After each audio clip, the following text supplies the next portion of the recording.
السلام عليكم، عاملين ايه؟ يا رب دايما تكونوا بألف صحة وخير. يلا بينا نروق على أولادنا أيام الامتحانات ونعمل لهم كرات الشوكولاتة اللذيذة دي. وأوعدك ما هيطلبوش أي حلويات منك غير حلويات كرات الشوكولاتة اللذيذة اللي هنعملها مع بعض بكل سهولة، حتى الأطفال يقدروا يعملوها لوحدهم. يلا بينا نشوف الوصفة. اول حاجة هنا جبت 3 اكياس من البسكوت السادة، اي بسكوت سادة انت بتحبيه، وكسرته كده بالشكل ده كده وحطيته في الكبة علشان افرمه. خلاص هنا فرمته كده ناعم زي ما انتوا شايفين كده. هبدأ دلوقتي ان انا اشوف كده بالمعلقة لو في اي تكتلات كده او اي حاجة ما اتفرمتش كويس. خلاص كده تمام. هبدأ دلوقتي ان انا احط معلقة كبيرة من الكاكاو الخام كده، وهبتدي ان انا اضرب تاني علشان الكاكاو يتخلط مع البسكوت كويس ويبقى لون واحد اهو كده. لقيته مش هو ده اللون اللي انا محتاجاه، فزودت معلقة تاني من الكاكاو الخام علشان يديني لون غامق بالشكل ده زي ما انتوا شايفين كده اهو كده. خلاص كده اتأكدت ان لون البسكوت بتاعي بقى لون واحد كده. حطيت معلقة كبيرة من السمنة بدرجة حرارة الغرفة كده علشان تديني قوام للبسكوت بتاعي وتديني اللمعة اللي انا عاوزاها. وجبت كده حوالي 4 صوابع من الموز وقطعتهم كده بالشكل ده كده اهو كده. زي ما انت حابة تزودي الكمية براحتك خالص، وهضربهم برضو علشان يختلطوا كلهم مع بعض كده، البسكوت والسمنة والموز بتاعنا لحد ما يتشكلوا عجينة كده زي ما انتوا شايفين كده. هبتدي ان انا كده اخرجها كده من الكبة اهو، بقت قدامي كده زي العجينة بالظبط، ملمسها حلو قوي. هبتدي دلوقتي ان انا اكورها كده بكل سهولة زي ما انتوا شايفين كده اهو كده.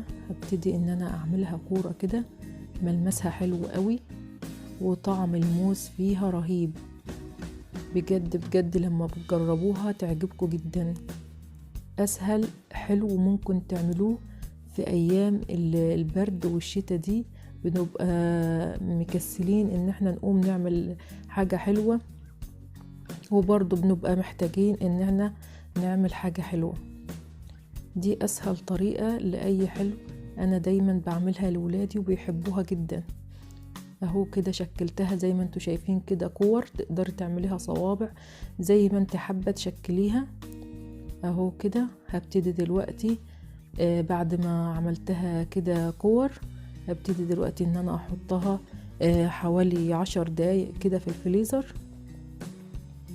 وهبتدي دلوقتي ان انا اسيح شوكولاتة على حمام مائي. هكسر كده الشوكولاتة بالسكينة بالشكل ده كده علشان تكون سهلة معايا لما اجي اسيحها.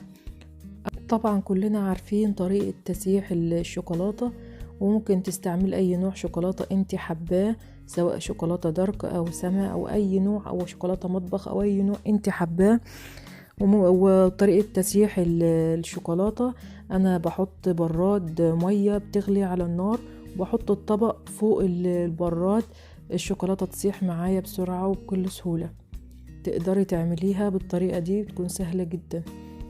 خلاص كده كسرت الشوكولاتة كده ورحت سيحتها كده زي ما انتوا شايفين كده فوق حمام مائي زي ما قلت لكم اهو كده. بقى قوامها القوام المطلوب.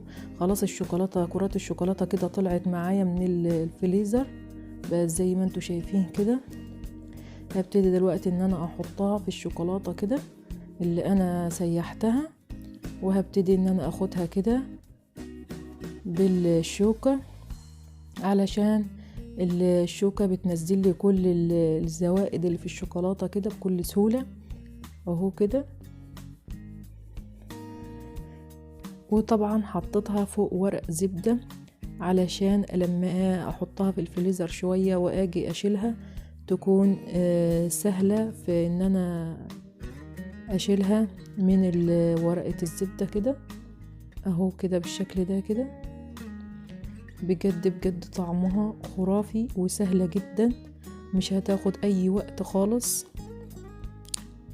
عايزة اقول لكم ان انا مسافة ما بعملها مسافة ما بتتاكل ما بتقعدش ابدا، ولادي بيخلصوا عليها اول باول على طول. بجد بجد طعمها حلو قوي، زي اللي بنشتريها بالظبط كده. تقدري تزينيها كده باي حاجة انت حباها، ممكن تزينيها بفورماسيلا او تزينيها بجوز هند زي ما انت حابة كده. انا اكتفيت ان انا اعملها شوكولاتة كده بس، ممكن انت تزينيها زي ما انت حابة براحتك.